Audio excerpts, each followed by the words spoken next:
하나님의 행복의 소리 라운큐트 시안입니다. 이 시간에 우리가 함께 나눌 말씀은 창세기 9장 18절에서 29절까지의 말씀입니다. 노아의 세 아들을 통해서 인류가 퍼져나갑니다.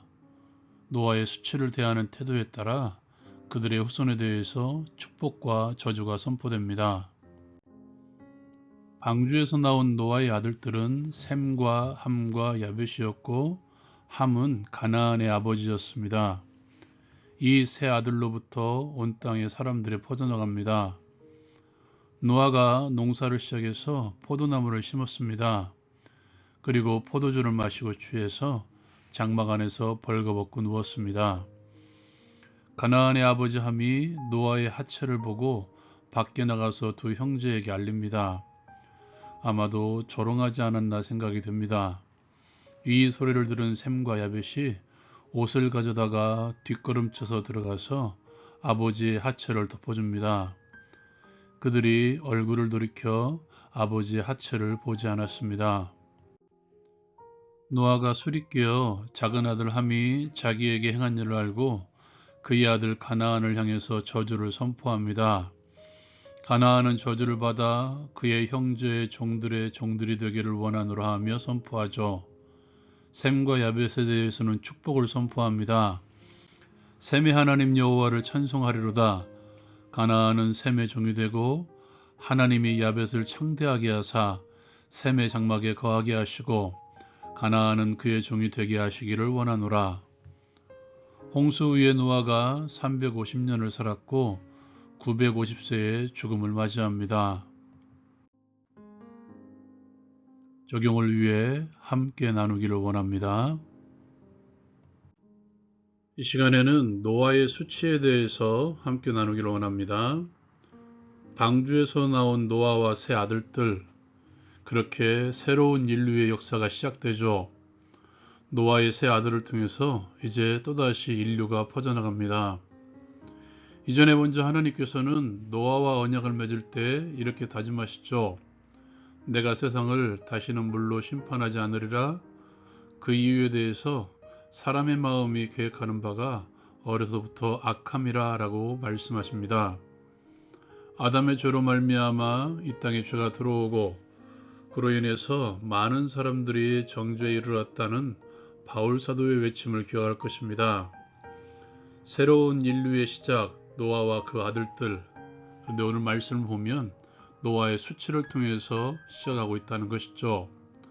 그것도 의인이요 당대의 완전한 자라고 평가받았던 노아가 포도주로 인해서 취하고 그로 말미암아 그의 장막 안에서 벌거벗고 드러누웠습니다. 술로 인해서 실수를 한 것이죠. 그리고 그것이 작은 아들에게 발견되는 수치를 당하게 된 것입니다. 여러분, 그 이전에 홍수 이후에 방주에서 나온 노아에 대해서 한번 생각해 봅시다. 그는 방주를 짓기 위해서 온갖 조롱과 또한 많은 힘든 가운데 방주를 지었을 것입니다. 육체적으로 그리고 정신적으로 힘들었던 방주를 짓는 과정들을 겪어내죠. 그리고 방주에 탔을 때에는 1년이라는 시간 동안 방주 안에 거하게 됩니다. 방주 안에서의 삶 또한 만만치 않았을 것입니다. 방주 안에 거하는 수많은 짐승들을 돌봐야 했을 것입니다. 저도 시골에서 강아지 2마리를 키운 적이 있습니다. 그 2마리조차도 벅찰 때가 가끔 있었던 것 같습니다. 그렇다면 노아의 가족들은 어떨까요? 140m 정도 길이에 3층 높이의 가구 수만 따지더라도 얼마나 많은 가구가 들어갔을까요? 그 수많은 짐승들을 돌볼 때 그들의 몸과 마음은 쉽지 않았을 것입니다. 1년 후에 하나님께서 방주에서 나오게 하셨습니다. 그리고 그 모든 짐승들은 각자 돌아갔을 것입니다. 그로 인해 노아는 모든 긴박함, 모든 예민함, 그런 것들을 다 내려놓았을 것입니다. 어쩌면 편안한 마음에 노아는 농사를 지었고 포도나무에서 열매를 얻어 포도주를 만들었을 것입니다. 그리고 그 포도주로 인해서 취했던 것이죠. 자그마한 방심, 그리고 자그마한 실수. 노아는 그것에 의해서 수치를 당한 것입니다. 어떻습니까? 여러분에게는 그러한 자그마한 실수로 넘어진 적이 없습니까? 기억하십시오. 누구라도 넘어질 수 있습니다. 그러므로 우리가 제일 먼저 필요한 마음은 상대방에 대해서는 관용의 마음으로, 그리고 나에게는 더 엄하게 판단하라는 것입니다. 여러분, 사자가 사냥할 때를 보셨나요? 저는 가끔 다큐멘터리를 봅니다. 많은 무리의 짐승들 가운데서 하나를 표적 삼아 눈여겨보죠. 그리고 그 짐승들이 사정거리에 들어오고, 그리고 잠깐 한눈을 판 사이에 표적을 향해 달려들거나 몰아갑니다. 그렇게 해서 짐승을 사냥하는 것이죠. 그렇게 우는 사자와 같이 우리의 잠깐의 방심, 잠깐의 틈을 놓치지 않는 사단은 그렇게 나를 눈여겨보고 있습니다. 나를 사냥하려고 끊임없이 나를 지켜보고 있음을 기억하십시오. 항해할 때에 잔잔한 파도에서는 누구라도 예민하지 않을 것입니다.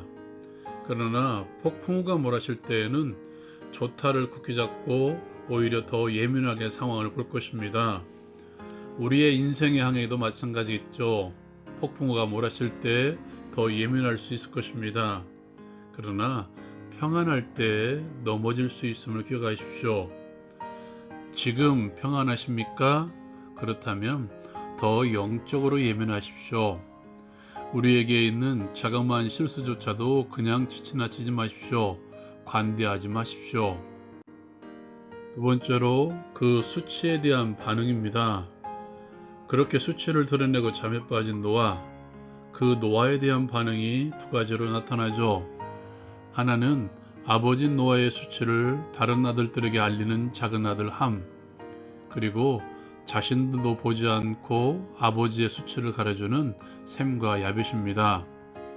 함이 알렸다는 것은 어쩌면 조롱에 가까운 것 같습니다. 다른 아들들에게 알릴 수도 있겠죠. 그러나 나머지 두 아들과 함께 가려주지 않았다는 것은 그는 조롱으로만 멈추었다는 것입니다. 그로 말미암아 받은 저주와 심판은 차치하고라도 우리가 눈여겨봐야 될 것은 우리의 가까운 이들, 그리고 교회 지체들, 직장의 동료들의 허물을 보았을 때 어떻게 하느냐의 문제를 우리는 눈여겨보고 생각해 보아야 될 것입니다. 허물을 드러내려 할 것인가, 아니면 가려줄 것인가? 이 말을 죄에 대해서 따지지 말라는 게 아닙니다. 죄에 대해서 분명히 다뤄야 되죠. 그러나 그것을 다른 이들에게 떠벌리며 소문내고 조롱하는 것으로 끝내는 것이 아니라 죄에 대해서 함께 이야기하고 고쳐나가야 된다는 것입니다. 타인의 약점과 허물에 대해서는 더더욱 가려줄 필요가 있습니다. 이 사람은 이런 사람이기 때문에 안 된다, 아니다, 나쁘다가 아니라, 우리가 다루어야 될 주제가 아니라 믿음이 약한 자를 담당하라고 말씀하신 바울의 말처럼 약한 자의 허물을 담당하는 삶이 필요하다는 것입니다. 잠언은 우리에게 이렇게 소개합니다. 미움은 다툼을 일으켜도 사랑은 모든 허물을 가리느니라. 허물을 덮어주는 자는 사랑을 구하는 자라고 말씀하고 있죠. 하나님께서 우리를 향해 그렇게 하셨습니다.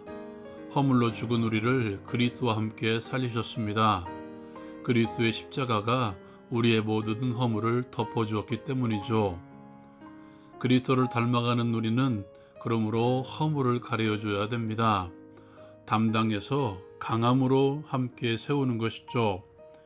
그의 약점과 허물이 강점이 될 수 있도록 함께 세워나가는 것이죠.